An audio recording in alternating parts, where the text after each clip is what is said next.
Bonjour à tous, aujourd'hui nous sommes donc le 13 juillet, déjà, 13 juillet 2022. Je fais cette vidéo pour revenir sur l'actualité ivoirienne. Voilà, la marmaille de la politique ivoirienne, ou la marmaille des hommes et femmes politiques en Côte d'Ivoire. Voilà, et donc ça bouge là beaucoup, je vais vous montrer, comme je fais d'habitude, un petit extrait d'un lien qui m'a été envoyé, qui m'a été sollicité, parce qu'en fait, il s'agit de l'intervention ou les interventions récentes, mais je vais montrer juste une seule, de Alpha Blondy. Voilà, Alpha Blondy, il faut dire que il est en promotion pour son nouvel album, et puis il passe dans tous les médias français, là. Et moi, je dis que j'avais déjà fait des vidéos le concernant hein, pour dénoncer son hypocrisie. Et puis, voilà, on tourne en rond, on fanfaronne, voilà, et puis il n'y a rien. Hein. C'est pas sérieux. On se moque du monde, on incite l'intelligence des Africains en général et des Ivoiriens en particulier. C'est de ça dont il s'agit. Vous comprenez? Donc j'ai déjà fait des vidéos. Là, ça va être la troisième le concernant parce qu'il y a des abonnés et puis aussi un frère panafricain qui m'a envoyé le lien. Il m'a dit ouais, ce serait bien que tu donnes ton point de vue sur Alpha Blondy et tout ça. Donc je vais essayer de donner mon point de vue. Voilà. Hein, je vous montre d'abord ça, son intervention, et puis après je fais mon commentaire comme d'habitude. Hein. Et que nous ne sommes pas là comme des robots à subir le dictat d'une minorité. Si vous êtes fort, c'est parce que nous vous rendons forts. Et vous devez apprendre à respecter cela. Votre rôle, ça sert à quoi? Vous servez à éviter les guerres, mais c'est vous qui créez toutes les guerres. Après, vous nous embêtez en Afrique avec des djihadistes que vous avez armés. Mais ces djihadistes, ils ne sont pas africains. Ce sont vos djihadistes. Parce que notre insécurité profite à votre domination. C'est pas juste. Oui. Là, je m'adresse, comprenez-nous, à la France et aux États-Unis. Vous ne pouvez pas créer la terreur et puis traiter du terrorisme. C'est vous qui devez veiller à ce que cela ne se produise pas. Oui, c'est l'Afrique qui est victime de ça. La pauvreté de l'Afrique est une pauvreté voulue, calculée et préméditée. Parce que la pauvreté de l'Afrique, ça soulage beaucoup l'Occident. Et c'est criminel. C'est de l'esclavage. L'Afrique est devenue un continent d'esclaves. Nos enfants qui vont se noyer, pourquoi? Ils viennent se livrer en esclavage en Europe. C'est de l'esclavage.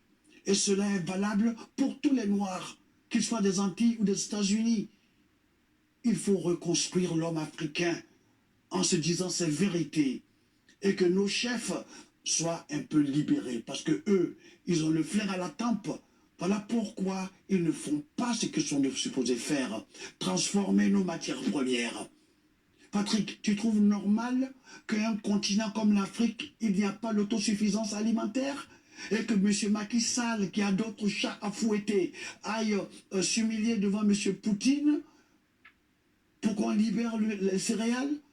On a le fonio, on a le maïs, on a le mil. C'est parce que vous avez créé une guerre qui déstabilise le monde. C'est vous les terroristes. Le message d'Alpha Blondy, j'ai presque dire l'aïrie. C'est un serment, c'est une promesse. C'est une... Voilà, bon. Vous voyez, ça impressionne beaucoup, qui découvrent en réalité. Mais nous autres, question de génération, vous comprenez? Bouya! Alors je me présente, Djoubian, c'est mon surnom sur le net, et puis je me veux être un panafricain très convaincu, bien entendu, et puis accessoirement seulement, spécialiste de la France. Bon, écoutez, Alpha Blondy, voilà, artiste de renommée internationale, vous voyez, très très grand artiste, hein, ça c'est incontestable, voilà, hein, dans la musique en général, et puis là en l'occurrence, le reggae, voilà, reggae roots. Bon, il a tendance à aller un peu dans tous les sens pour, selon lui, faire progresser le reggae, d'accord. Mais ce dont il s'agit, moi, vous savez, toujours quand je fais mes approches, alors que je suis un fan de musique, parce que je vous dis, moi, j'ai deux passions importantes, c'est la lecture et la musique, voilà. Ces deux-là, c'est vraiment indispensable pour mon équilibre.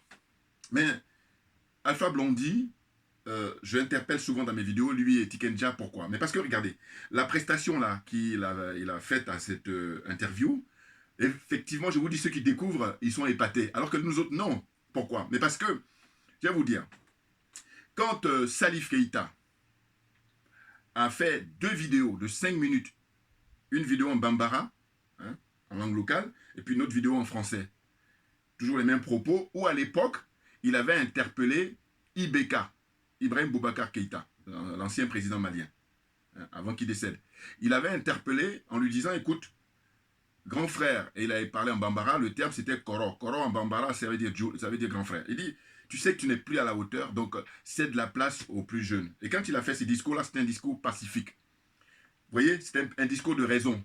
Sauf que, évidemment, à l'époque, IBK lui disait, cause toujours tu m'intéresses. Vous voyez? Et moi, suite à ça, eh ben, j'ai fait des vidéos à l'époque, avant que YouTube me ferme mon compte en décembre 2020, et j'avais atteint plus de 60 000 vues. Or, ce qui se passe, c'est quoi? C'est qu'en réalité, YouTube ne joue pas le jeu. Voilà, c'est ça qui me dérange. Parce que je dis, moi, je suis partisan, un adepte de la transparence, et puis ma religion, c'est la vérité et la justice. Et donc, je dis que le meilleur gagne, mais encore faut-il donner les moyens, hein, à tout le monde, mais les mêmes. Voilà. Parce que quand il y a une compétition, il faut donner les mêmes moyens. Il ne faut pas donner 5 à 1 et puis donner 15 à... Non, non, non, là, ça fausse le jeu. Moi, j'aime pas que le jeu soit faussé. Je dis, on donne le même montant à tout le monde. Voilà. On donne les mêmes moyens à tout le monde, les mêmes. Hein. Pas plus, pas moins. Et puis maintenant, que le meilleur gagne. Et ça, j'adore ça. Voilà. Bon, donc c'est pour dire quoi? C'est pour dire qu'au fond, suite à ça, eh ben, j'ai fait une vidéo justement où j'ai attiré l'attention de tous les artistes africains. Pour ne pas dire tous les artistes de la diaspora. Vous comprenez? En disant, prenez l'exemple sur Salif Keïta, parce que sa démarche est salutaire, sa démarche est, comment dire ça, elle est moderne. Enfin, quand je dis moderne, je dis au sens où aujourd'hui vous êtes des gens très connus. Et ce que je rappelle toujours, je dis, mais à l'époque, il faut se rappeler, à l'époque de l'esclavage, mais il n'y avait pas de Noirs qui étaient actionnaires. Il n'y avait pas des Noirs qui avaient des millions ou des millions ou des milliards, je ne sais pas, sur leur compte en banque, ou qui étaient propriétaires de yachts, comment dire ça, de tout quoi, voilà, matériellement, voilà, qui étaient fortunés. Mais pour autant, ces anciens-là, eh bien, heureusement qu'ils ont accepté le sacrifice. Voilà. Et c'est grâce à eux qu'on n'a plus les chaînes physiques. C'est ça qu'il faut comprendre. Et nous autres, ce qu'on fait comme travail là, mais justement, là, après les chaînes physiques, c'est maintenant, les chaînes physiques ont été remplacées par les chaînes, là, au niveau mental. Hein? C'est pour ça qu'on parle de aliénation, on parle de complexe et on parle de corruption. Ça est marqué sur mon t-shirt là, et puis sur la banderole là. Bon. Vous voyez? Donc, en fait, c'est dont il s'agit, mis à part Salif Keïta, et vous avez vu, là, depuis quelque temps, enfin, depuis le renversement d'IBK, le Mali est en avant, comment dire, en avant-première, est en avant-garde pour sortir le peuple africain, surtout la zone francophone, la zone CFA, là, la zone du franc CFA, hein, sortir de l'esclavage, hein, sortir de la servitude volontaire. Mais c'est énorme. Pourquoi? Parce qu'on voit bien les conséquences. Lui-même, il énumère ça tout à l'heure. Mais sauf que ce que je lui reproche, c'est de dire, mais pourquoi vous ne faites pas comme Salif Keïta? Et vous allez observer que Salif Keïta, justement, suite à ça, il était boycotté partout. Et évidemment, c'est ce qu'ils redoutent tous. Mais dans ce cas-là, je dis, ben, faut pas venir la ramener, parce que le fait de venir comme ça sur les plateaux, toi et Tikenja, peut-être Tikenja un peu moins, mais c'est pareil, voilà. Et ben, je dis, vous insultez l'intelligence d'autrui, vous insultez surtout l'intelligence des Africains. C'est ça qui est très grave. Et bien entendu, pourquoi? Parce que je dis, mais je ne veux pas demander, prenons l'exemple du grand chanteur de reggae qui est disparu maintenant, Lucky Dub. Voilà, il n'est plus vivant, donc je peux rien dire. Voilà, voilà, il n'y a rien à dire. Mais vous, vous êtes vivant. Voilà. Hein? Et je me rappelle qu'à l'époque, on faisait la concurrence, enfin, on essayait de les mettre ensemble, au point de vue concurrence, Alpha Blondy et puis Lucky Dub. D'ailleurs, Alpha Blondy côté francophone et puis Lucky Dub c'était côté anglophone puisqu'il était originaire d'Afrique du Sud. Vous voyez? Eh bien, vous êtes vivant et donc la question, c'est de dire qu'est-ce que vous faites face à tout ça, face à tous ces spectacles-là, face à toutes ces tragédies. Hein, comme il disait lui-même tout à l'heure, les jeunes Africains qui meurent dans la Méditerranée. Mais il ne suffit pas d'aller sur les plateaux de télé pour le dire. Non, en réalité, comme vous êtes vivant aujourd'hui, là où vous allez vous montrer utile, c'est de faire comme Salif Keïta. Ou à défaut, mais allez-y chanter dans des capitales comme d'abord à Bamako, ensuite à Bangui, hein, et puis les différents pays là, mais surtout les pays qui sont en avant-garde, je veux dire le Mali en premier, et puis ensuite la République centrafricaine. J'insiste sur ces deux pays parce que la portée n'est pas la même. C'est ça la différence. Or, ils ne font pas ça. Et je dis le constat que je fais, je dis il suffit que demain on renverse, si jamais par malheur ça arrivait, que je ne crois pas, mais bien entendu. Mais je veux dire que eux par contre, c'est parce que en gros c'est RFI, France 24, hein, Orange, enfin les marques françaises là, voilà, ils vont venir pour sponsoriser des concerts. Et là dans ce cas-là ils vont se déplacer. Mais c'est trop facile. C'est ça, c'est trop facile. Là, vous êtes dans la lâcheté, vous êtes dans l'hypocrisie. Là, c'est si on fait un concours, vous avez les prix, là, hein, ton frère Tikenja et toi. Mais bien entendu. Et puis, j'insiste sur tous ces deux-là parce que je dis, ils se veulent être des chanteurs engagés. Voilà. Hein? Parce que, évidemment, que c'est valable aussi pour tous les autres chanteurs, c'est-à-dire Koffi Olomide, Werason, qui j'oublie encore, Fally Ipupa pour la nouvelle génération. Tout ce beau monde-là, c'est valable pour eux tous aussi. Sauf que Alpha Blondy et Tikenja, quand on dit on est chanteur de reggae, au départ, leur référence, c'est Bob Marley. Hein? Ou ceux qui vont faire le malin vont pas dire Bob Marley. D'accord, mais Peter Tosh, qui? Dites-moi, donnez-moi les noms. Tous les grands chanteurs de reggae roots, eh ben, c'était des militants, ce sont des militants, enfin, c'était ceux qui sont morts et puis ceux qui sont vivants, c'est des militants pour la bonne cause, hein, pour sortir le peuple noir dans la souffrance, dans l'humiliation dans laquelle on se retrouve depuis des siècles. C'est ça. Hein. D'abord, comment dire, le moteur même du reggae, la culture reggae. Vous voyez? Or, c'est pas le cas. Vous êtes là, plus maintenant dans le business, hein, dans le bling-bling. Hein. C'est impressionnant. Donc là, je vous dis, au départ, je ne voulais pas faire la vidéo parce que je dis, regardez, vous allez voir. Parce qu'il s'était déplacé au Burkina Faso pour aller, visiter le mémorial de Thomas Sankara. Regardez-moi ça. Et quand il va là-bas, juste en touriste. Non, il aurait fallu l'ouvrir. C'est-à-dire même que si à l'époque, quand tu étais allé là-bas, tu avais dit à... Parce qu'ils ne nomment pas, hein, jamais ils nomment Alpha Blondy. C'est incroyable, c'est la preuve de la lâcheté. Il faut nommer, il faut dire, Macky Sall, il faut dire, monsieur, président de la Côte d'Ivoire, là, Alassane Ouattara, voilà. Vous voyez, je suis arrivé, mais c'est même pas très grave. Ben oui, parce que, vous savez, ces gens-là, ils ont des responsabilités, mais ils honorent pas leur charge, quand je dis ils honorent pas, vis-à-vis du peuple, dont ils prétendent être les représentants. C'est ça. Ils honorent leur charge vis-à-vis des oppresseurs, vis-à-vis des colons, vis-à-vis des impérialistes. C'est ça. Or là, c'est de la pure escroquerie. Donc, Alpha Blondy peut faire beaucoup, beaucoup mieux. C'est clair. Parce qu'il ne prend pas de risques, là. Parce qu'eux, à la limite, ils ont l'habitude, le journaliste qui l'interviewe, là, ils se connaissent très bien, voilà. Et puis, il raconte sa vie, et puis après, c'est terminé. Parce qu'ils ont l'habitude avec lui. Même il fut un temps, rappelez-vous, hein, Alpha Blondy, il avait pété les plombs ici à Paris, il avait balancé ses affaires par la fenêtre parce qu'il était dans un autre état, voilà. Et il a été interné pendant quelques temps. Bon, alors. Mais ce que je veux dire par là, c'est que eux, quand ils l'observent, ils le prennent pour un clown, même à la rigueur. Or, je dis, ceux qui ne savent pas, et nous autres, je vous dis, je parle en connaissance de cause, c'est-à-dire par rapport à mon âge, et donc Alpha connaît très bien. En Côte d'Ivoire, son surnom, c'est Jagger. Mais je veux dire, à un moment donné, mais tu es vivant, et puis tu es en bonne santé. Voilà, parce que c'est vrai qu'on peut être vivant et puis ne pas être en bonne santé. Mais là, c'est pas le cas, vous êtes en pleine forme, Tikenja et toi. Donc, ce qu'on vous demande simplement, l'arme, mais la plus forte que vous avez, vous, et qui est pacifique, mais c'est prendre votre micro et aller chanter dans ces pays-là. Hein. D'abord le Mali, et ensuite la République centrafricaine. Hein. Un concert que vous organisez, soit individuellement, soit collectivement.